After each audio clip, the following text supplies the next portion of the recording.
Jaime is a local insurance professional who focuses on risk management and protection and hosts her own show on Business Radio X Network titled Connecting Tucson with Jaime. So thank you from Impact of Southern Arizona and the Marana Chamber, Jaime, and welcome. Oh, thank you for having me on, Mark. You know, you've been doing such a wonderful job with your show. I thought you wouldn't mind if you shared with us why do you think you've been so successful as a host, not only as a relatively new independent farmers agent, a couple of years now, but it's not 20 years, so you're still new, but very successful. What are the two things there that are making you as successful as you are? I think the first thing is, Mark, I followed your advice and am following that to the letter. And I do think that having such a structured program and knowing what it is that I'm trying to get from the people that come on my show is important. But I also think that from that structure, there comes to the point that I am actually targeting specific businesses here and trying to help them. They see that I'm trying to help them get the word out about them here locally, and that's huge. All of our local businesses and our business partners and our nonprofits, they need the advertising and the publicity just as much as I do, and it gets them to know me a little bit if they haven't met me before, and then they usually become my clients once they get to know me. So it's kind of a win-win. So not only do I get to help promote them, but then I also get to help insure them. And many times I often help find them better coverage for a better price or just better coverage. Or sometimes I've found out that they're overinsured and walked them through the process and helped educate them on, you know, why their insurance is the way it is. I think that's probably the two big things. That's amazing. Let's talk a little bit about Jaime Overturf. Let's find out about you. Where did you grow up and where did you get your first look at the world? My first look at the world was in Illinois, but I grew up, I traveled quite a bit. My father held many different positions.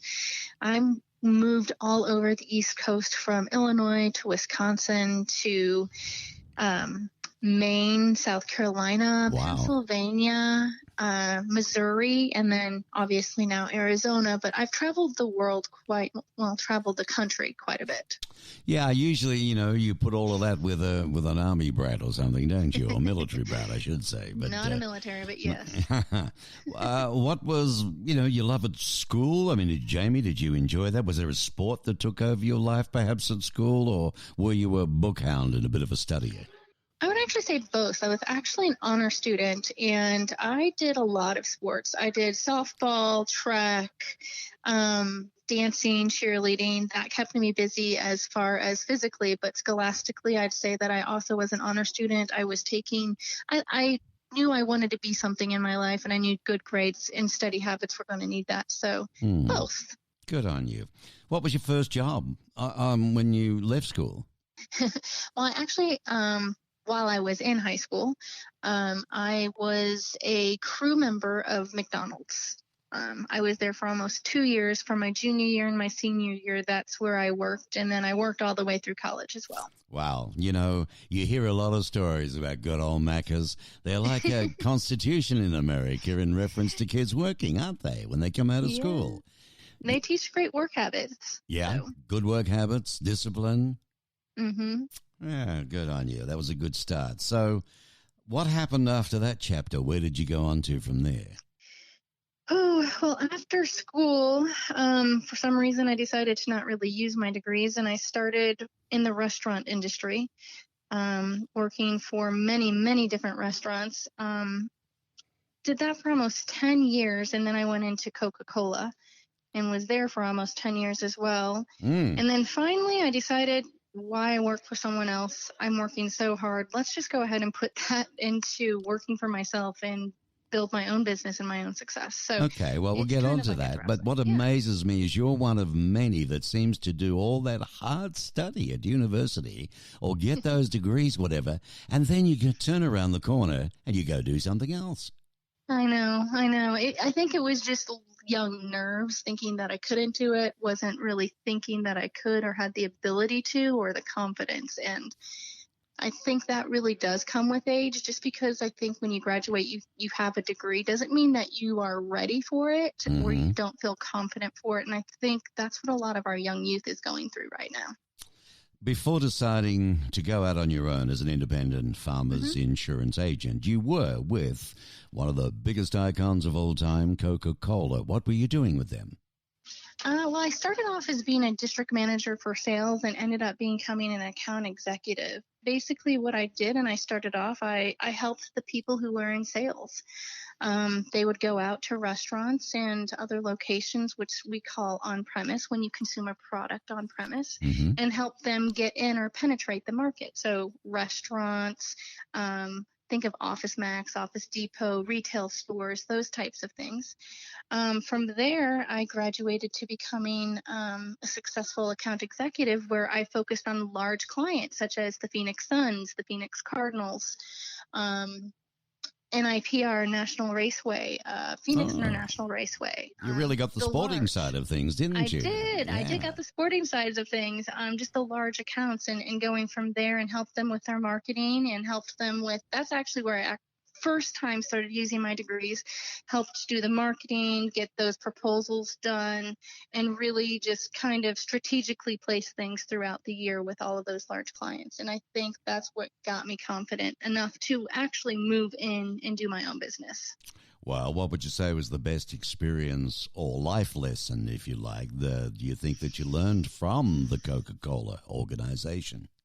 Ooh, I actually learned a lot from them. They are a great company, especially if you're trying to learn. I would say, just building my confidence, and they teach you how to do the marketing. They teach you how to talk to those high-end clients, and they walk you through that step process on what that would look like. So as going into my own business, I kind of had a really good look on what that would look like as far as my marketing, how I would go approach new clients and how I would get new clients, and just that strategic thinking on I need to have a plan for the whole year. They helped me do a 1-year plan. So my stuff is already planned out for the full year through December. And in October and October, I actually started doing my year plan for the following year. And I have everything planned out from, how much I'm going to spend, if I'm going to hire anybody, what I'm going to be doing. And then that does help me budget. So I stay on budget and on task to keep what I'm doing moving forward. My word. Well, that's good training, that is. Did you look at various options, Jaime, when you were considering working for yourself? I did. I mean, I was considering everything from becoming a property inspector to restaurant ownership because I do a lot of cooking on my behalf. Yeah, and you'd spent, 10 years in that game as well. So I did, yes. Ultimately, I met up with one of the district recruiters for a couple of insurance agencies. I'd done insurance in the past when I was in a previous role when I was working a couple of jobs, and I really did like it. And it just, their platform and their training ultimately led me down this path. So I was going to ask you, how did their way of life get introduced to you? Was it through an ad or coincidental, somebody you knew? Actually, it was coincidental. I had put my resume out there when I was trying to figure out I needed to work for myself, and they called.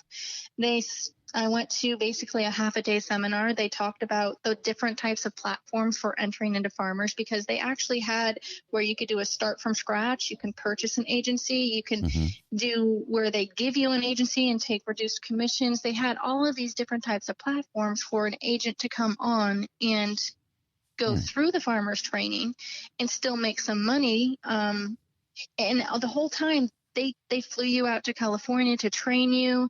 They had agency, what they called trainers and supervisors that would come through on a monthly basis just to see where you're going and walk you through like your diagrams, making sure you're on track, just give you advice. I think ultimately their platform is what led me to choose farmers, particularly their training, their experience, their backup. It was just wonderful. So once you experienced all of that, was it that made you think you would be able to, carve out a career for yourself, being an independent insurance broker with them? Absolutely. Knowing that I had somebody to back me up and if I needed help and had questions that needed to be answered, yes. knowing that they were in my corner and I could call somebody even at 10 or 10:30 at night and somebody would answer the phone. That's That's how good. my Yeah. first year, I mean, I literally had these late night and early morning phone calls because you're sitting there trying to dig in and make a name for yourself, and you have to hit the ground running. You can't just be dormant. And people were there to answer and help and be supportive. So how does one go about starting or setting up in the farmers insurance world? Well, first, if you know somebody, it's really quite easy. You can talk to any agent, and then from there, that agent can direct you to one of a couple of district managers here in Arizona. The hierarchy is the district manager supports the agents. We are independent, but there's many different platforms depending on you and your abilities. So if you want to start from scratch, they have a platform there, and they walk you through that. If you want to purchase an agency, because many agents are retiring, there is an option to have a book of business come directly to you and have a soft handoff from an agent who's being, retired or no longer wants to be in the game. Yeah, they don't sort of last forever, do they? I mean, they're human. No, they don't. Yeah. And some people don't machines. have a successor plan. Maybe their children don't want to be insurance, like my son does not want to do insurance. He's already made that clear. He says it's just too difficult. So there's got to be a successor plan. So a lot of those times, the agents that are retiring, they look to the district to help them get somebody in to succeed them. So that way their clients are not left in the dark, not having an agent. So a lot of that is, hey, just ask the question, go to an agent, be like, do you have any openings? How can I get into this? And there's also what's called the protege program. So if you're not yet knowing if that's going to be something you want to do, you can pair up with an agent who trains you for up to a year. And that agent and Farmers pays the dime. By that year, if you still want to be in this program, and usually that's what I tell people to do, is try it out before you actually jump in full in, because it's not for everybody. It is difficult. Yeah. Well, it's like a lot of things, Jamie. It's people really think, wow, this is for me. This is it. I found it. Yeah. But often down the track, different things are not for everybody. Exactly. And it takes time to sort it out. We're talking with Jaime Overturf, farmers agent extraordinaire, and she was one of the sponsors on the fabulous, and this is a thank you show from Impact of Southern Arizona for sponsorship of the directory in association with the Marana Chamber and Tucson Business Radio X with fundraising for Impact. Now, what type of services or products do you offer, Jamie? You've got to give us a good plug here. So I do everything. When I say I'm a one-stop shop insurance agency, I do everything from home, auto, life, umbrella. I do everything for those are the personal line side of it. Then I have the commercial, or what we call the business side, where I do the business policies. I do the workman's compensations policies. I do business umbrellas. I do professional liability for anybody who's a professional, from hairdressers to lawyers to engineers who need what's called errors and omission policies. I also do, on a different note, Medicare as well as financial advising. So it's pretty much, if you come into my agency, I can help you with all of your insurance needs that are there. The only thing I do not do is just independent healthcare. That is the only thing that I don't do, but I have people that I work with that I can refer them to and make sure that they're taken care of. Well, it amazes me how you can learn all that stuff. So much knowledge that you've got to be a competent agent that you are. I know some of your clients, and they speak so highly of you and how you look after them, and nothing's ever too hard to put yourself out for them and so on. But how do you learn all this product knowledge? Does it just a bit at a time, or, do you learn it all in the beginning, or what? You learn the basis at the very beginning. In order to become an agent, you have to have certain licenses. You have to have what's called a P&C and a life and health license. So personal and commercial lines, as well as life and health. You have to be licensed in order to sell insurance, and those are the first two licenses that you get. To keep those licenses, you have to do continuing education, and every year you have to do this to keep up on any new events, any new things that are coming out, any new changes for both the professional lines of insurance that we have, plus the life and health. And as far as the financial, not everybody has that, but you do also have to do a base and get trained and get your series licenses for what you plan on doing for financial services. And then there's training again on the Medicare side. So I didn't do it all at once. I started off by having my P&C in life and health, and then I moved into the financial, and then I moved into the Medicare. But there is consistent and constant training throughout for every single one of those sectors to make sure I'm staying apprised and current what any changes are there. Well, there are changes all the time. Are there any specific ones that, you do more business in than the others, or there's more request from the public than the others?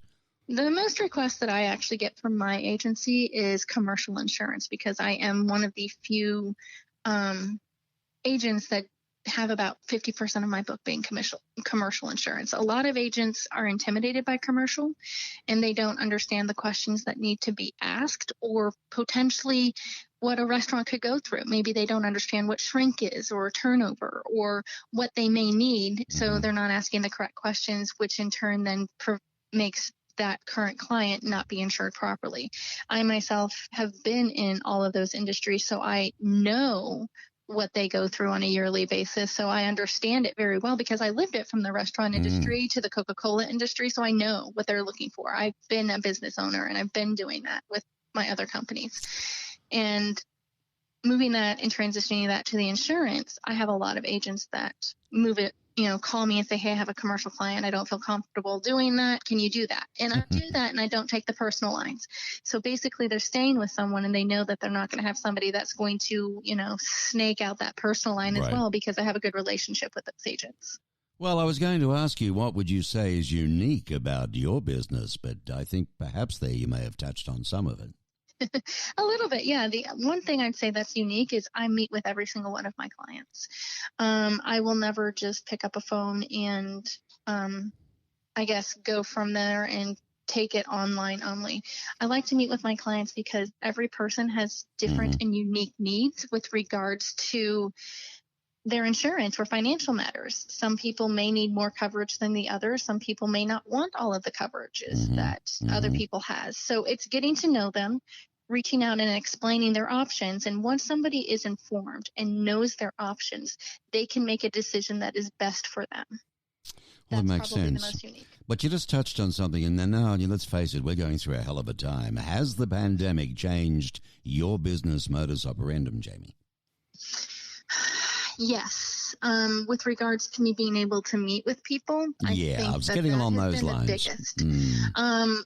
So I have transitioned a little bit more to online. I do have, I don't do Zoom. I do something called GoToMeeting. It's a little bit different. It's like Zoom, but I can then send those links to my clients, and they don't have to download that app. They can then come on and just do, and if they want to see me face to face, they can do that.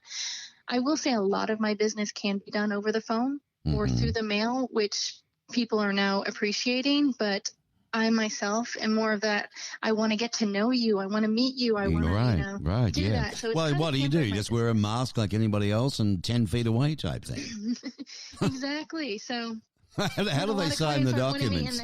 And you give them a long chain on a pen or something, or what? No. Like, we do DocuSign now too. We didn't used to have that, and that's actually a process that the insurance industry has done. It used to have a wet signature, and now they're saying, okay, we can do DocuSign because of this. So it's rapidly changing to adjust to what our clients need, because many clients don't want me coming into their home. They don't know where I've been. That's they don't know, what's exactly going on, and I honestly don't know where they've been. So I don't know. I don't want to put myself at risk, and I don't want to put them at risk. But there are some people that'll say, yes, I want to meet you out at a restaurant. Okay, I'll do that.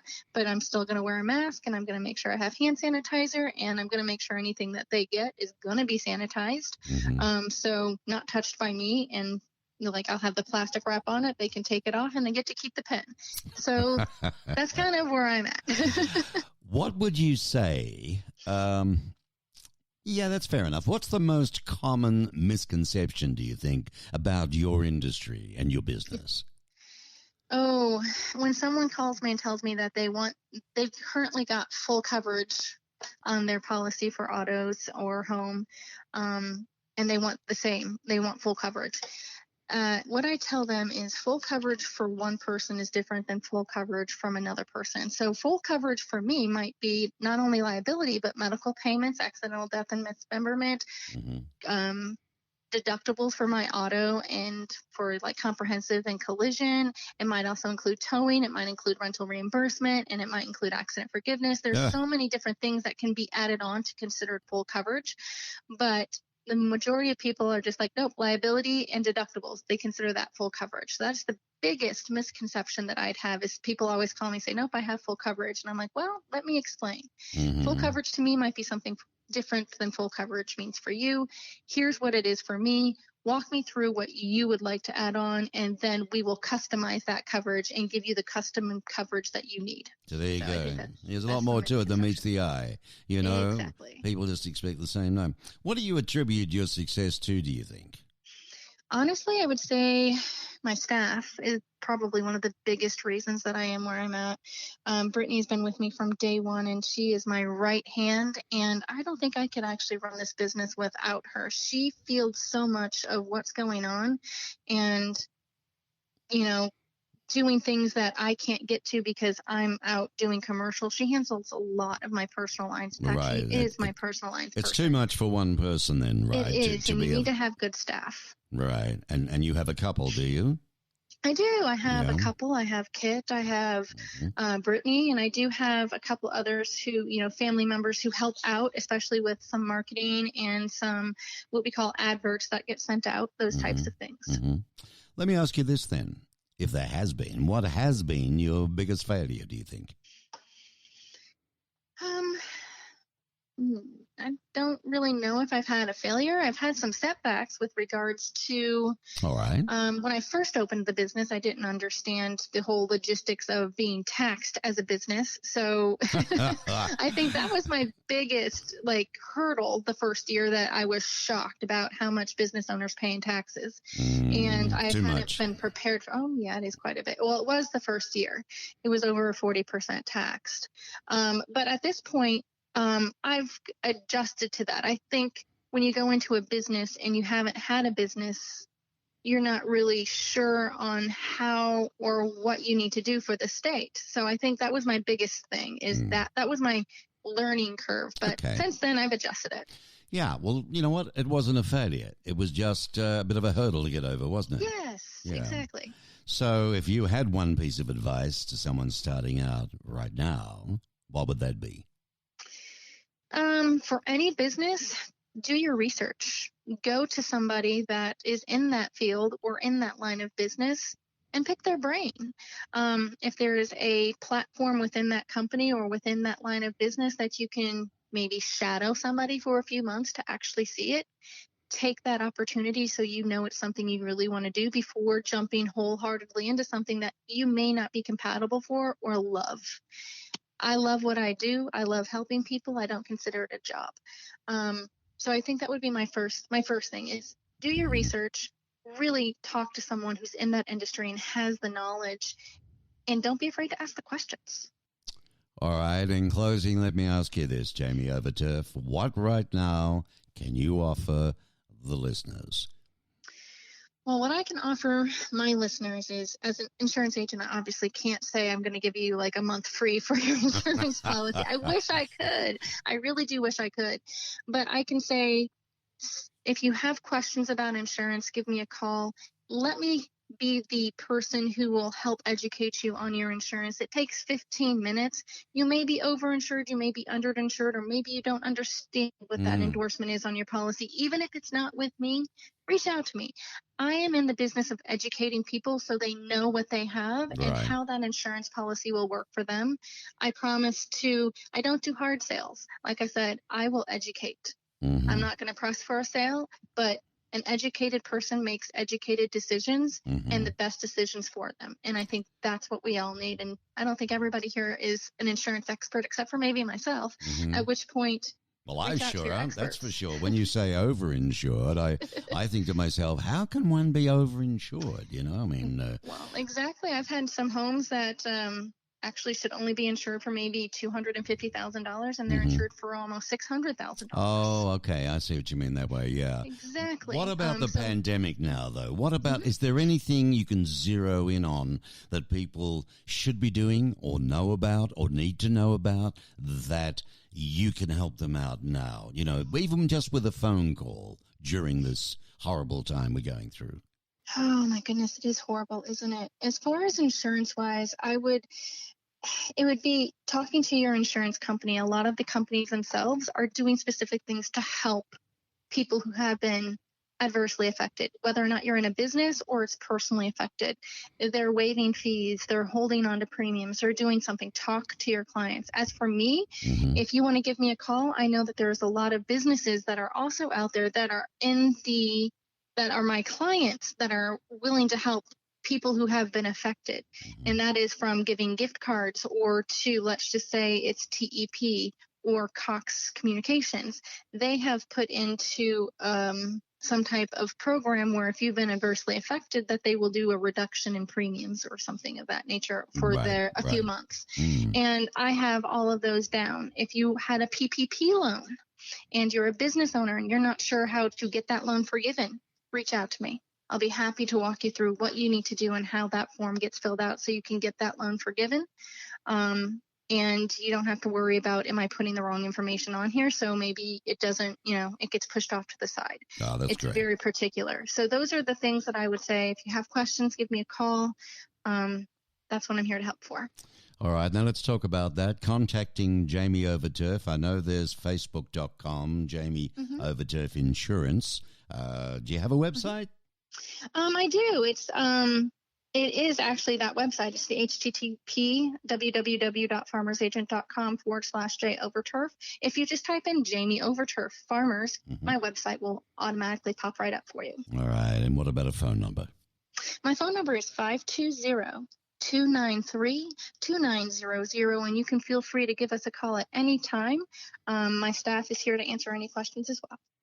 Fabulous. Well, I'm glad you're going to be back on air soon with another show in your podcast. I think it's next week.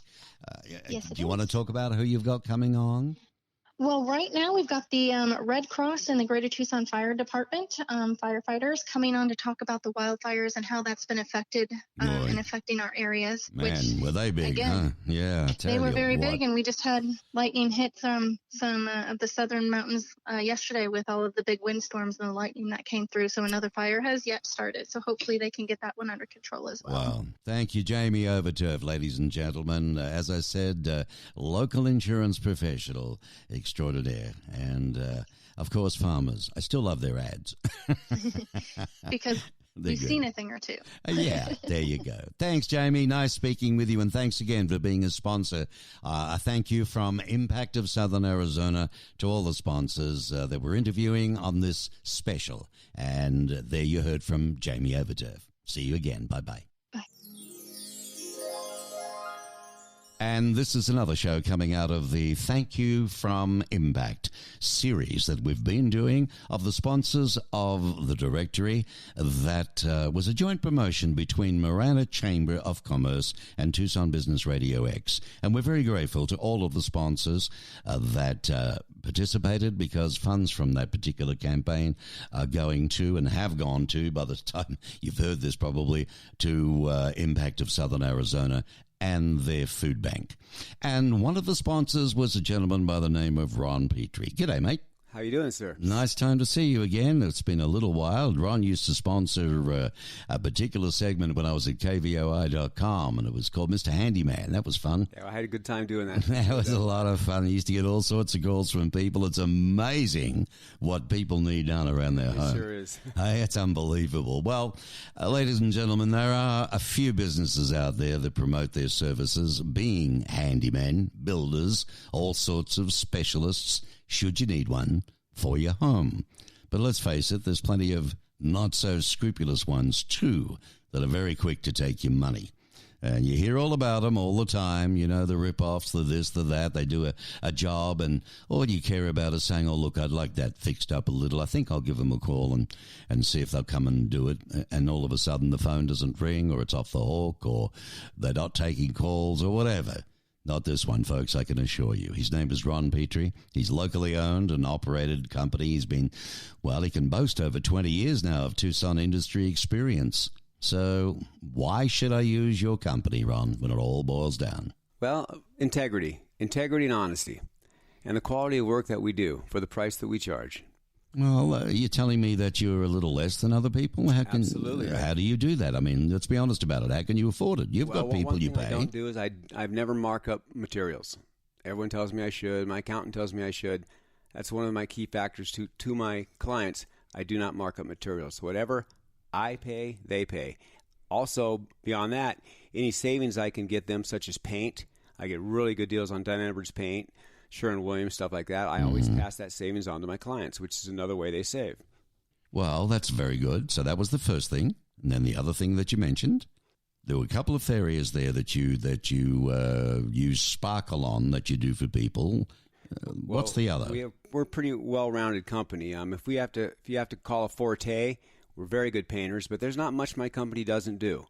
And we do it well. And anything that we can't handle, I sub out to qualified people. I make sure anything that's done is done licensed and legal and done correctly to code. Well, they're representing you, aren't they? Absolutely. In a case like that. Sure they are. So you're man enough to say, look, I can't do that job. You bet. If necessary. If there's something I can't handle, you'll be the first to know. Well, that's smart, because there are some that say, oh, no, not a problem. No. I can do this, I can do that. I don't do that, and I won't do that. So Ron Petrie, ladies and gentlemen, he values honesty and integrity. And his answer is in all aspects of our business. So he offers a variety of home improvement services that are customizable to each and every individual project. I guess some jobs might be the same, Ron, but no two homes are the same, no. right? No two situation is the same. I mean, even though we're doing drywall next door and we're doing drywall over at your place, it's still a different situation. Different people, the ambience of it, everything about it is individual. And that's the nice thing about the client base that I have. They're real comfortable with knowing they can trust us. Mm-hmm. They don't have to worry about us, and they know the quality of work they're going to get for what they're going to spend. Well, when you say that, like that no job is too big and no job is too small, do you ever get flack from your customers or clients, saying, well, it sort of makes you sound a bit, Ron, like a jack of all trades and you'll do anything? That's not really the angle for it, is it? No, not at all. Again, if it's not something that I can do as well as it can be done, then I won't do it. And if it's something that I can't handle within my scope or my guys can't handle, I will sub out the proper people to do so. I have a real good contractor base of qualified individuals that do a lot of work for me. A good network. Absolutely. Electricians, HVAC people, right, stuff like that. Well, that's been built over 20 years too. Oh, yeah, absolutely. These aren't fly-by-nights, are they? No, they're not. These are people I've known in this industry for many years. Now, your own people, I mean, you do something pretty special. I mean, you're very fastidious on who you do hire. Sure. Okay, but you do help at the same time. You help people that perhaps some others may not give them a chance, and yet they're very qualified and they're good tradespeople. Absolutely. I deal with a lot of people in recovery, have for a long time, and it's a big part of my life, and I like helping people that need help. Well, from a business standpoint, I mean, I guess some would say, yeah, Ron, that's, very big-hearted of you and all the rest of it, but, boy, it's a bit of a risk, isn't it? It is, and I've taken that risk, and I don't have any regrets, but, there's been some bad times, but most of it's been very good. If I had to put it in a perspective of the quality of that application, it's been very, very good, very rewarding for everybody. And the majority of the people I deal with, the clients we're speaking of, people that need a second chance, take that chance and run with it very nicely. It's worked out very well so far. And it's interesting, too, because from what I can ascertain, and I've met some of these guys in different jobs, and they're a terrific bunch of fellas, they come from a background of many trades. Sure. Life changes for everybody. They may have, look, you think of a million. They could be divorced. It could be a death in the family. They could have lost a baby at birth. Whatever sent them off down another track, right, to whatever. But their careers and their businesses before then, okay, is where they were doing well. And now you get the benefit of that because Absolutely. you need multi. Are they multi-skilled in a lot of cases? They not. Some of them are, and by the time 6 months goes by, they will be very well rounded. I'm a good teacher, right? And I like to be taught myself also. So right. I'm the boss that says, hey, if you got a better idea, my ears are wide open. My way isn't always the right way. All right. I'm always trying to find the most efficient and best way to get something done. Well, your mission's pretty simple. You want to become your listeners' first resource for home repairs, renovation projects, and preventive maintenance. Let's take those individually. Let's talk about home repairs. What are the most common ones? One of the most common ones is roof coating. Okay, we live in the desert, of course, as we know. It's very hot out there. No kidding. If you don't maintain your roof, with human beings, it starts from the feet and works its way up. With houses, it's the roof and works its way down. Works its way down. So you got to make sure you have a sound roof. We do a lot of roof coating, a lot of roof repair, but I've done a lot of complete roofs, a lot, but I won't do complete roofs. I will send them out to a qualified expert that does nothing but roofing. And the reason I do that is because I want to make sure that it's a sound company that does nothing but that, and they get a good warranty that comes with it. They specialize in that. Exactly. Does it make a difference whether it's a flat roof or, gable-style roofs? Yeah, of course it does. It just depends on the degree of pitch and what you can do with it. You got to have a minimum 12-degree pitch to put shingles on it. Right. So built-up roofs, which you just said flat roof, they're called built-up roofs. They have a tendency to have a lot more problems because, they're flat and you have pooling areas, and if things aren't done right, they tend to pool up and start to leak. So right. It's, you got to be very... So why were a lot of houses, do you think, in the desert environment built with flat roofs?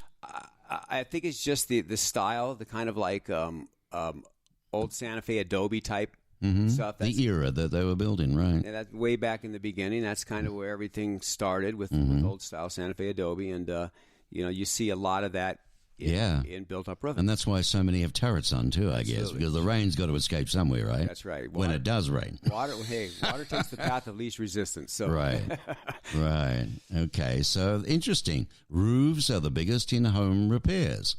Okay. What about renovation? We do a lot of renovation. A lot of people these days are taking out walls. They're opening rooms up. They're expanding things. They're making 3 rooms look like one big one. You see a lot of pony walls, half walls taken out. Okay. So you can open up the area. You're seeing a lot of that these days. Open and flow. I know that people, when you get more mature, you tend to want to downsize. Sure. So a lot of people are leaving bigger homes and going into condominiums or smaller places. True. But who would this market be then? What age group and so on who want to open up these walls? Are they walls? I mean, are they families with young kids? Or to answer that question, if I had to put it on an average scale, I would say probably mid to latter 30s to mid 40s. Interesting. And I see quite a bit of elder, but that age range seems to be pretty prominent. Right. And what walls tend to come out first if they're doing usually, that? living room, kitchen, dining room, kitchen. All right, right. Well, I like that idea. I've always liked the idea of, the kitchen being open, per se. Sure. And it's good for the wife, too. She doesn't have to be locked away in a kitchen somewhere. Exactly right. Or the fella, I'm not being sexist, if he's cooking, whatever. But you could still chat to the people in the lounge room and watch the news. And it brings beautiful ambience. I've seen some... I've got some of the jobs we've done just turn out beautiful. The open flow of everything. It just looks so much different and so much better, in my opinion. Right. It makes the house look bigger. It does a lot of attribute to it. So, do you show these photographs to potential clients if they call you and they want to do something? Nice portfolio. Absolutely. Oh, very good. Very good. So, renovation. Okay, walls out. What else do you get? I mean, is there still verandas these days? We being a handyman service, it's a lot of people ask me, well, what did you do today? Every day is different. What did you do today? I'll give you an example. Yesterday. I pulled a house to pieces. What did you do, honey? Started off by removing a down tree that microburst we had a couple nights ago. Okay. All right. Well, we've dated this podcast now, so you have a bit of an idea. I'm an arborist too. I do a lot of chainsaw work. All right. A lot of stuff like that. So the job starts off with a tree. I mean, chopping up a tree, right? Taking that down. From there, went over and installed 2 windows. Which the tree affected, right? No, it's a completely different place. Oh, okay. I thought it was the same house there, but then you stepped up. We do a lot of work with property management companies. Okay, and all right. We do. In my daily routine, I would say 25 to 40% of it is through property management people. Okay. So I've got a list each day of particular jobs that have to be done for these particular clients. Right. Everything from, of course, summertime, you're talking coolers. Everyone's hot. Yeah. A lot of that, a lot of roofs. Just a lot of maintenance stuff. And are these a lot of people who are out-of-towners? No, they're usually middle-class people, local people. Local people with homes? Yeah, most of them are I wouldn't say are younger, but... they could be renting. Because I'm trying to get, when you say... I'd say the majority of property management people are renters. Okay. I don't think we're dealing with too many owners. It's mostly renters. I just would have thought maybe that, if there was trouble for property owners who live in other states, they're not here, but their property is being managed by, people that you work for. Do they go? They must go out and check after a storm or something. It's ironic you mention that because I have a handful of clients right now that I do that exact thing. Right. They're snowbirds, and they do the snowbird routine, and while they're out of town, I maintain their properties. Okay. Well, that's a good thing. Yeah, that's absolutely. Well, you do that as well. So renovation projects can vary. What about preventative maintenance?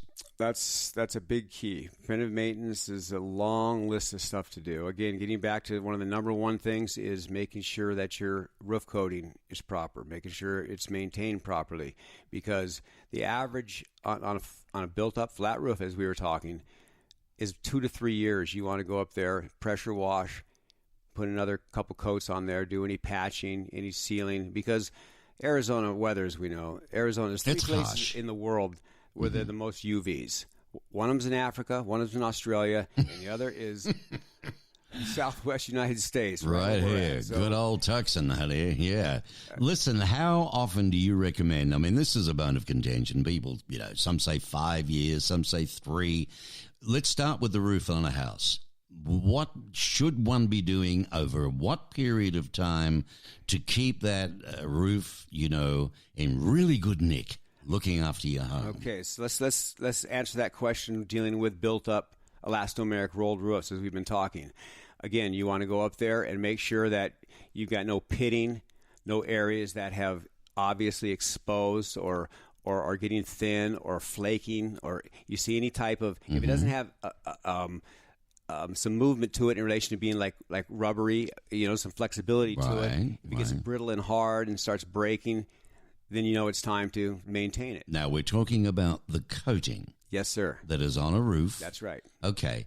When does it get like that? If it's just been put on, are we talking 3 years? You should get, if a roof's done properly on a brand new roof, brand new home, you should get 5 years out of that roof before you have to do anything major. But every 2 to 3 years, every other year, I recommend you go up.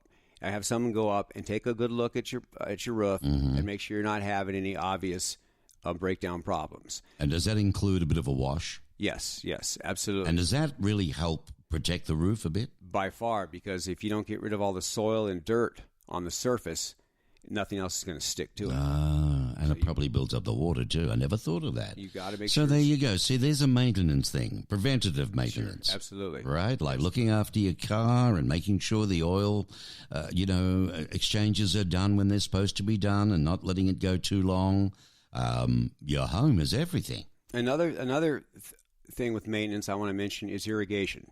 Now, we live in the desert. Water is a very precious commodity around here. A lot of people will water in the daytime, from 8 a.m. on up. Not a good thing to do because most of it evaporates. Usually on a drip system per se, I tell people to start their drip systems, their first stage at like 3:30 in the morning. So let's say you run, let's say you have 4 stages. So one will start at 3:30, it runs for 20 minutes. Then next one will come into place after that, and they'll follow suit. Each of them running for 20 minutes. Okay, but that gives it time to absorb. Exactly, it won't evaporate. So with the drip system, by the time that fourth station is ran, the sun hasn't come up yet. All the watering's done. Okay. It's soaked into the ground and has not evaporated. So you're saving probably, I would say, at least 50% of your water. Well, it's also off peak, isn't it? Absolutely. So that's another good thing to do Sure. it. So there you go. So you recommend 3 in the morning through till what, 5, 6? Yeah, it's easy. People get up 5:30 and start showering and getting ready for school. Okay, and work so and 3 till 5, maybe every 20 minutes. Nothing all night, nothing during the day, obviously. Well, if you try to avoid daytime, especially in the summertime, because obviously it's just most of it's going to evaporate right on out. Just evaporates. Exactly. Unbelievable. What about winter, though, here? Excuse me? What about winter, when it's winter? Winter, that's another key thing. Believe it or not, we do get pretty cold in this state, and we have a lot of pipe freeze-up problems. Yeah, that I do know. Okay, so you want to make sure your pipes are well wrapped. Anything exposed, anything up on the roof, anything coming up out of the ground, your main water shut off to your home, make sure they're all wrapped properly with insulation. And they sell that stuff at the hardware stores for different size, 3/8, ½ inch, 3/4 inch, and on up. And you take it, you split in the middle, you wrap it around your pipes, and you wrap it with duct tape. Well, mate, I mean, when you look at it, your home, the value of your home, it's likely to be a person is their biggest asset, isn't it? Biggest investment. Absolutely. On the majority, absolutely, you could say that across the board to any individual. That by far is their biggest investment. So there's all of that. We've covered home repairs, renovation projects, and preventive maintenance. We're speaking with Ron P. of Ron P. Enterprises. And he's local, 20-odd years. No job is too big and no job is too small. What do we call a small job? Small job, perfect example. Went over a couple mornings ago to one of my favorite clients, and her porch light wasn't working properly. So I said, give me another bulb. It was the same type of bulb that was in there. Right. Long story short, the particular type of bulbs she bought, she got a bad batch. It was just the bulbs. Oh, okay. So she was going in and out and trying, everyone's telling her this, that, and the other. So I pulled it apart, saw there were good connections, and said, you got any different type of bulbs? We grabbed different type of bulbs. Boom, boom, boom, every time. It was the bulbs. Yeah, you go. Well, she must be very pleased to have someone like you come over and do that for her, too. There's a lot of older people living on their own, and they can count on their Mr. Handyman to be able to do the right thing, no matter how small. What about a big job? Well, I'll give you an example. We had this one fella where he had his 3 pillars in the back of his home where his whole porch was starting to sag. And these pillars were they were made out of solid tree trunks. Right. And they had degraded and had decayed. And they had boxes around the bottom of them. And basically what happened is wood rot. They wouldn't support the building. So we had to come in, take the old ones out, prop the second floor up. Wow. Come in, put in new posts. We use the exact same thing. A friend of mine owns a sawmill up in Springerville. So we took a drive up there and got some real nice stuff, came back and put it all back together and turned out beautiful. So what are you saying, that these poles that were originally there, right, they were standing on nothing? What happened was they built these boxes around the base of them, about 3 foot up off the ground. And what I'm assuming it looked like was happening is all the water would congregate in these boxes and would rot these posts out. So it was just a matter of time before these things just fell apart. Oh, so what is a good little clue there to offer somebody as a bit of advice? Don't wrap your columns in anything. Don't. If you're going to do something like that, make sure it's like brick or something masonry. All right. You don't want to do it in wood. Wood or any type of wood product at all. Because rain just get down, yeah, right? It'll just. So what do you silicone it? Do you put stuff around it to try and? What we did with this particular client I'm talking about, we use ledgers, and ledgers are those fake looking bricks. You see the. Oh, I know what you mean. Yeah, those are called ledgers. They look nice. They come in all different colors and shapes, and and we put ledgers up about 2 or 3 feet. It turned out real nice, and from my understanding, they haven't had any problems. Very good. There you go. So that's a bigger job. Now, you offer a personalized service that is cheaper than most of your competitors' rates at the time, delivering first-class workmanship. We've touched on how you can afford to do that and why. You have to earn a lasting trust, I would imagine, in your industry, Ron. That's what it's all about. Do people, what's their biggest fear? When they first call you and they need something done, what sort of questions do you get? I think most people's primary concern are their personal safety. I mean, of course, not knowing of somebody or knowing who you're dealing with. I mean, anytime you meet somebody new, whether it be a technician or a service person or right. You're always kind of leery. You have someone in your home that you don't know.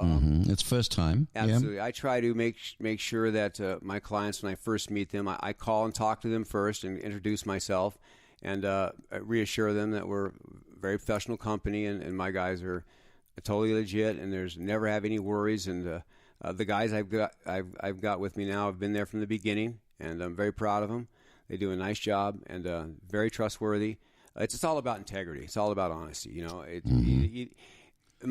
you get on now, though, with the pandemic? I mean, how do you protect yourself and the people you're working for? Like I said, it's mandatory. Any of my guys, they have to wear a mask, and they do. I mean, anytime we come in. So mask is number one automatically. Absolutely. Right. What else? Depending on the application, we also wear gloves. Okay. Each one of my guys has a box of rubber gloves in their vehicle, which I supply, and masks. So they're never without. All right. And you don't really, or they don't really have to get right up against a customer, do they? Very rarely. We keep our distance anyways.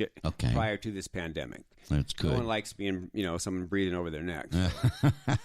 Well, you like to build a lasting relationship. That's important. You guarantee your satisfaction. How do you do that? By making sure that the job is done properly. I personally inspect each and every job when it's the finished product. I make sure my clients are completely satisfied with the result. I insist that if there's a problem, that there's no dumb questions. There's nothing too nitpicky. If they're not 100% happy, I need to know. And basically, it's done by quality control. Well, I guess the best way is to ask them, isn't it? Exactly. I call them up. I drop by. You're talking that, yeah, because you meet everybody, because you're always inspecting each job, so you're on top of it. The majority of our business now is repeat business. And so, right. Well, that's pretty good. You don't get that unless people are happy with you. Absolutely. Let's face it. Absolutely. I mean, I'll own it, folks. The thing I'm happy about is that when I've hired Ron, he's completed jobs not only for thousands less, but still on time. That's an important thing to me. Reliability and no mess. Now, I bet you there's a lot of dudes out there that leave a lot of mess. Oh, my goodness, to say the least. I do a lot of cleanup of other people's projects.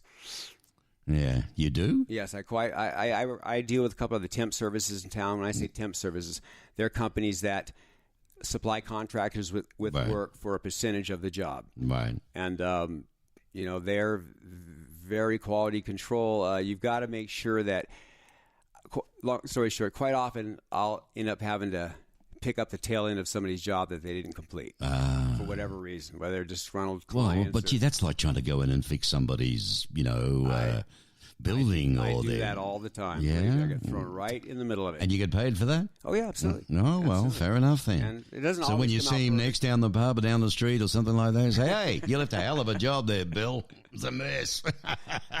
So we try to make sure that every job is done as though we were doing it for ourselves. Okay. That is the sincere truth. I can recommend you. That's well, and I mean that. Ron Petrie. Ron Petrie is a man of his word, and his crew do a good job. And if there's a mess up, they'll come back and fix it. And they won't be charging you for it either, but they don't mess up too much. We guarantee our work very well. You've got to guarantee your work. It's very good. Well, Ron, I'm very grateful of you being a sponsor of the directory and helping with the raising funds for the food bank for for Impact of Southern Arizona. So we appreciate you taking some time out. You're a very busy man on this Thank You from Impact show. And can people contact you? What's the best way for them to hire your services? Just call my numbers. Real simple one. 3 9s, 3 1s, and a 3. 999-111-3. How on earth did you get that number? I got to pick that one. Ron Petrie, ladies and gentlemen. His company actually is Ron Petrie and Associates, isn't it? Ron P. Enterprises. Ron P. Enterprise. I always get that mixed up. I don't know why. The Petrie throws me out. Ron P. Enterprises. To look him up online, that you can. Check him out. And but the phone number again. 520-999-1113. Fantastic. Thanks, Ron. It's been an absolute pleasure, and thanks again. Likewise. Thank you.